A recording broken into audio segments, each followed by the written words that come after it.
So I want to give you a few things that might help you to get a handle on the management of time. Here's the first one. You run the day, or it runs you. Part of the key to time management is just staying in charge. But here's what usually happens. We start something and we're in control. But as time starts to unfold, pretty soon we start losing control. You know, you start a business and you're running it. And pretty soon, what? It's running you. You have to stop every once in a while and say, hold it, hold it. Who's in charge here? So here's a good phrase to jot down. Something will master and something will serve. That's the nature of life. That's just how it goes on this spinning planet of ours. Something will master and something will serve. And here's what you have to make sure you become. The master. You run the day. You run the business. You run the enterprise. You run the job. You stay in charge. Now here's how you can stay in charge. Have your written set of goals with you at all times. Then prioritize your goals and decide which is important. Then constantly review your goals. Then have your goals match up to a good written game plan. The game plan that says, take it out of your head and put it down on paper. Then, with game plan in hand, try to separate the majors from the minors. The really important things from the things you just have to do. And prioritize. Is this a major day or a minor day? And adjust your time accordingly. Is this a major conversation or a minor conversation? A lot of people don't do well, and here's why. They major in minor things. They spend too much time on things that don't count, and too little time on things that should count. So you're about to pick up the phone and make a call, but before you do, decide, is this a major call? Is this a minor call? If it's a major call, it needs a little preparation. If it's a minor call, a few pleasantries will probably do. Hi, how are you? Tell a little joke, exchange some pleasantries. So a little evaluation will save you a lot of time. Major, minor. Next time management essential, don't mistake movement for achievement. You probably know some people around you who are just plain busy being busy. You've got to be busy being productive. It's easy to get faked out by being busy. Guy comes home at night, flops down in the easy chair, says, I've been going. But the real question is, doing what? I mean, it's the doing what. That's the real key, not the going. Some people are going, doing figure eights. They're not making much progress. Don't mistake movement for achievement. Evaluate the hours in your days and see if there's not a lot of wasted time in there that you could manage better. Do more with. The next key to good time management is good concentration. Focus. You've just got to zero in on the job at hand. Concentrate. Don't start your business day until you get to the business. I used to start my business day in the shower. I'm trying to compose a letter in the shower. The cobwebs haven't been cleared out yet. I'm not awake yet, and I'm trying to compose a letter. Found out it doesn't work. Wait till you get to the office to start your work.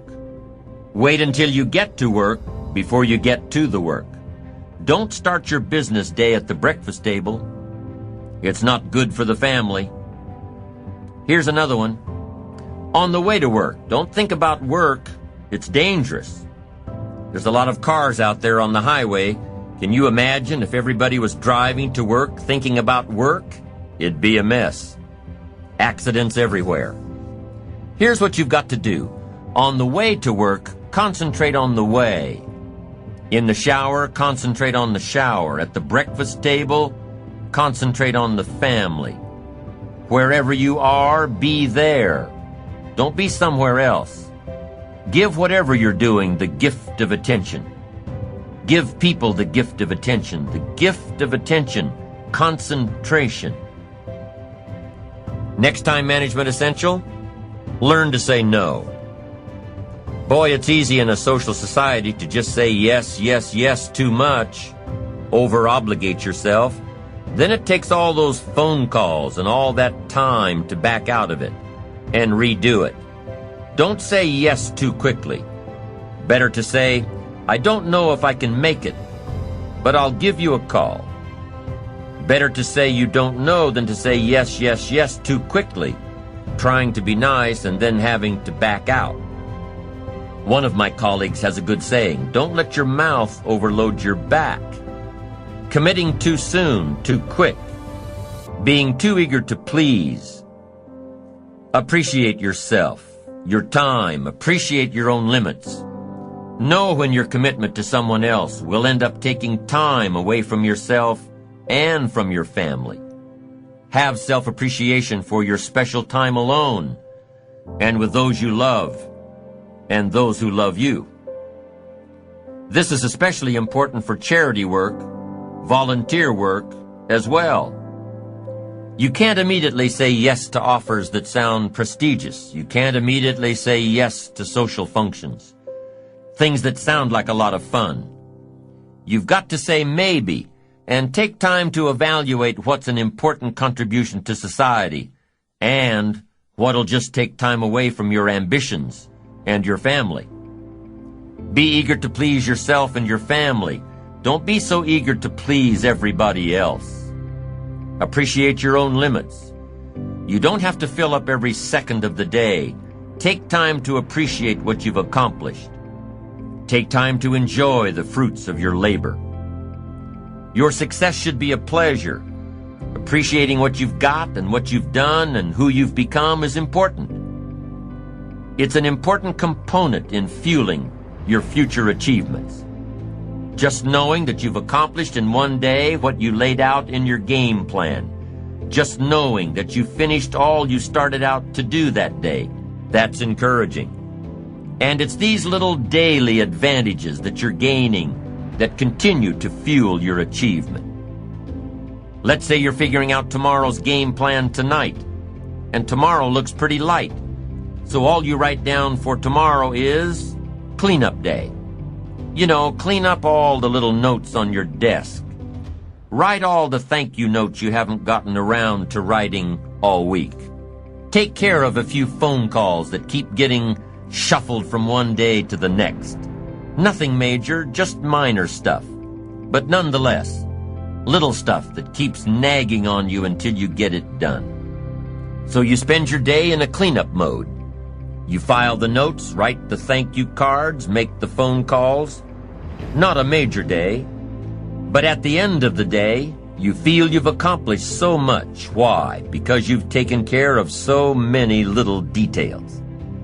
The little details that can make a major difference. You feel like you've really achieved something during this day that started out to be so minor. Little achievements are just as important as big achievements. Why? Because you can't appreciate the big achievements without first appreciating the little ones.